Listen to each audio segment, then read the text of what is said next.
Кеш батты, барлығы серуенге шығып кетті. Ал мен үйде сол ағылшынды оқып отырмын. Сол оқып отырып, бір өлеңді естіп қалдым. Ішінен бір-екі фразаларды сіздерге айта кетейін деп жөн көрдім. Біріншіден, еңсеңді биік ұста.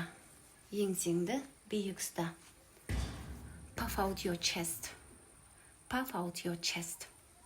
Бәрі жақсы болады. Everything is gonna be okay. Everything is gonna be okay. Ойларың маза бермейді ме? Is it loud in your mind? Is it loud in your mind? Жай ғана терең тыныс ал. Жай ғана терең тыныс ал.